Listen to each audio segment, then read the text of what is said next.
அன்பான இனிய உறவுகளுக்கு வணக்கங்க. ஒரு வழியாக சிந்து மேலே எந்த தப்பும் இல்லை அப்படின்னு சிவா டாக்டர் நிரூபிக்கிறாருங்க. அடப்பாவீங்களா, என்னங்கப்பா இது, ஓடமும் ஒரு நாள் வண்டியில் ஏறும், வண்டி ஒரு நாள் ஓடத்தில் ஏறும்னு சொல்கிற மாதிரி அந்த சிவா தான் சிந்து தான் தப்பு பண்ணி என்னை தாலி கட்டினேன்னு போய் சொல்கிறா, நான் கட்டவே இல்லைன்னு சொல்லி ஆடுனது ஒரு காலம். இப்போ என்னடா அதே சிந்துக்காக இன்னைக்கு சிவா வாதாடுறாரு, ஓடுறாரு, பாடுறாரு, ஆடுறாரு. அங்கப்பாங்கப்பாங்கப்பா, அடடே எங்கள் அப்பா தாங்க முடியலடா சாமி அப்படின்னு தான் தோணுது. அடுத்து எல்லாரும் பார்த்தா, அடியே நீ தான் எல்லாம் பண்ணதா அப்படின்னு பைரவி பார்த்து என் காலில் விழுந்து மன்னிப்பு கேளுடி அப்படிங்கிறாங்க. அவங்க எப்படி பைரவியா கொக்கா, செம்ம பிரில்லியண்ட்டுன்னா இந்த நாடகத்தில் நம்மளை பொறுத்த வரைக்கும் எனக்கு பைரவி தாங்க. பார்த்தா அப்போ நீங்கள் என் அக்காவை சிந்துவை அடித்தது தப்பு தானே, அப்போ அதுக்கு மன்னிப்பு கேளுங்க, அதுக்கப்புறம் நான் வேணா மன்னிப்பு கேட்குறேன், அது எப்படி முடியும் அப்படிங்குது. அப்புறம் என்னாலையும் முடியாது. ஆக மொத்தம் பொண்டாட்டிங்க 2 பேருமே மன்னிப்பு கேட்குறதுக்கு பதிலாக சிவா பெரியம்மா மன்னிச்சுக்கோங்க, சித்தி மன்னிச்சுக்கோங்க அப்படிங்கிறாரு. அங்கிட்டு ஆர்மு பைரவி பண்ணது தப்பு தான், அதனால் மன்னிச்சுக்கோங்க. ஏண்டா பைரவி பண்ணது தப்பு தான் அப்படின்னு சொல்கிறீங்களே, அதுக்கு காரணம் யார்? மகா தானே.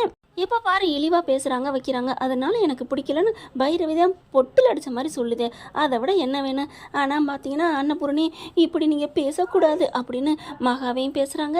பைரவி நீ இப்படி என்கிட்ட சொல்லாமல் போனது தப்பு பைரவி அப்படிங்கிறாங்க. நீ மட்டும் தீர விசாரிக்காமல் சிவாவை மறுபடியும் சிந்து கழுத்தில் தாலி கட்ட வச்சியே, அது தப்பு தானே அன்னபூரணி அப்படின்னு தான் நாங்கள் தோணுது. அதுக்கப்புறம் எல்லா பிரச்சனையும் முடிஞ்சிருதா. அப்புறமா வீட்டுக்குள்ளே போயிடுறாங்க. போனதுக்கப்புறம் நான் நினச்சேங்க தலைவனுக்கு தலைவிக்கு சண்டை வரும்ட்டு. என்ன என்ன நீ என்னை பார்த்து மன்னிப்பு கேட்க சொல்கிற, நீ ஏன் மன்னிப்பு கேட்ட அப்படின்னு கேட்க, இல்லை பைரவி அவங்க என்னை தூக்கி வளர்த்துருக்காங்க, அவங்க என் சின்னம்மா அப்படி இப்படிங்கிறாருங்க. பார் சின்னம்மாங்கிறக்காண்டி அவங்க பண்ணதெல்லாம் ரைட் ஆயிருமா, அடிச்சேன்னு வச்சுக்கவேன் அப்படிங்கிறாங்க. அட்டி ஆத்தாடியோ இவகிட்ட பார்த்துருக்கணும்டா சாமி அப்படின்னு பயப்படுறாரு. அடுத்து பார்த்தீங்கன்னா இங்கே சிவா டாக்டர் தொழிலுக்கு கிளம்ப போகிறாங்க. கால் வருதுங்க.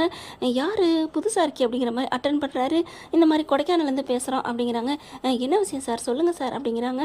இல்லை நாங்கள் எங்களுக்கு ஒரு இது கிடச்சிருக்கு அப்படிங்கிறாங்க. என்ன விஷயம் சொல்லுங்கள் சார், நீங்கள் வர முடியுமா? அப்படியா, இங்கே ஒரு வேலை இருக்கே அர்ஜெண்ட்டாக அப்படிங்கிறாங்க. பரவாயில்ல நாங்கள் சொல்கிறோம் அப்படிங்கிறாங்க.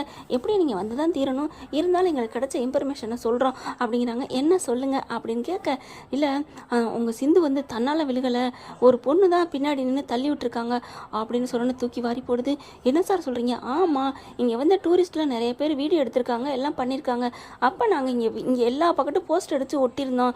இந்த பக்கம் யார் யார் வந்தீங்களா வச்சிங்களா அப்படின்னு கேட்டதில் அந்த நம்பர் கான்டாக்டும் கொடுத்துருந்தோம். அப்போ தான் அங்கே வந்தவங்க வீடியோ எடுத்ததை வீட்டில் போய் பார்த்துருக்காங்க. பார்த்ததுக்கப்புறம் தான் தெரியுது இந்த மாதிரி தள்ளி விட்டாங்கன்ட்டு. உடனே அந்த நம்பருக்கு என்னோட நம்பர் தான் கொடுத்துருந்தேன், எனக்கு கால் பண்ணி சார் நாங்கள் அதை வீடியோ எடுத்திருக்கோம் சார், ஒரு லேடி தான் தள்ளி விட்டாங்க அப்படின்னு சொல்லி எனக்கு அனுப்பியிருக்காங்க சார் அப்படிங்கிறாங்க. அப்படியா, யார் சார் அது, யார் அப்படின்னு கேட்குறாங்க. அது யாருன்னு எனக்கு தெரியாது சார், அது நீங்கள் வேணா உங்களுக்கு தெரிஞ்சவங்களான்னு சொல்லுங்கள் அப்படின்னு அதை ஃபார்வேர்டு பண்ணுறாங்க. எல்லோரும் கேட்டுக்கிட்டு இருக்காங்க. ஸ்பீக்கர் போட்டு சிவா கேட்டுக்கிட்டு இருக்காரு, பேசிக்கிட்டு இருக்காரு. எல்லாம் யார் யார் அப்படிங்கிறாங்க. இருங்க அப்படின்னு வீடியோ அனுப்புகிறாரு. பார்த்துட்டு சொல்லுங்கள் சார் அப்படின்னு சொல்லிட்டு வச்சிடறாரு. அந்த ஒரு போலீஸு, கொடைக்கானல் போலீஸு அப்புறமா வீடியோ அட்டன் பண்ணி பார்க்குறாங்க. அப்படியே செம்ம எல்லாருக்கும் கொலை நடுங்கிருதுங்க. இந்த ஸ்னேகா தான் அப்படியே தூக்கி வாரி போடுது. பார்க்குது மகா, அடியே அப்பா பெரிய யமதாக காதகியாக இருப்பா போல இருக்கே, அம்மாடியோ அப்படிங்குது. அன்னபூர்ணி செம்ம காண்டாகுது. பைரவி அதை விட மாமியான்னு கூட பார்க்காம போய் கம்ப்ளைண்ட் பண்ணாங்க. ஒரு அரைஞ்சதுக்கே மகா பார்க்குது. இப்போ என்னடி பண்ணுவ, என்னமோ என்னைய போய் கம்ப்ளைண்ட் கொடுத்த, இப்போ உன் அக்காவை ஒரு தள்ளி விட்டுருக்கா, உன் நொக்காவை தட்டாத்தே உனக்கு கோவம் வருமே, இப்போ என்ன பண்ண போகிற? இங்கே பாருங்கத்த, யாராக இருந்தாலும் தப்பு பண்ணால் தப்பு தான். என்னோட இந்த பைரவியோட அகராதியில் நான் எப்போவுமே கரெக்டாக தான் இருப்பேன், இனி நான் சும்மா விட மாட்டேன். சிவா கிளம்புங்க, நம்ம கொடைக்கானல் போகிறோம், கம்ப்ளைண்ட் பண்ணுறோம் அப்படிங்கிறாங்க. அங்கே இருக்கட்டும், இங்கே இதை வச்சு ஆதாரத்தை வச்சு கம்ப்ளைண்ட் பண்ணலாம் அப்படிங்கிறாங்க. ஆமாம்ல அப்படிங்கிறாங்க. இன்னைக்கு இருக்கடி சினேகாவுக்கு கச்சேரி அப்படின்னு சொல்லிட்டு கிளம்புறாங்க. சிந்து இருந்துட்டு டாக்டரே பார்த்து அப்படிங்கிறாங்களா, நீ சும்மா இரு சிந்து நான் பார்த்துக்கிறேன் ஆறுமுகமாக அதோட கிளம்புறாங்க. ஆனால் மகா மட்டும் அள்ளு விட்டு போய் நிற்கிது. அத்தாடியோ அப்படின்னுட்டு அன்னபூரணி அப்படியே நெஞ்சில் அடிச்சுக்கிறது. இப்படி பண்ணிட்டாலே இந்நேரம் சிந்துவுக்கு என்ன ஆயிருக்கும் அப்படின்னு சொல்லிட்டு, சிந்து நீ பத்திரமா வந்துட்டியம்மா, ஏதோ சாமி புண்ணியம் அப்படிங்கிறாங்க. டாக்டர் மட்டும் இல்லைன்னா இந்நேரம் போய் சேர்ந்துருப்பேன் அத்தை அப்படிங்கிறாங்க. அதுக்கப்புறம் பார்த்தா சஞ்சய்க்கும் சொல்லிடுறாங்க.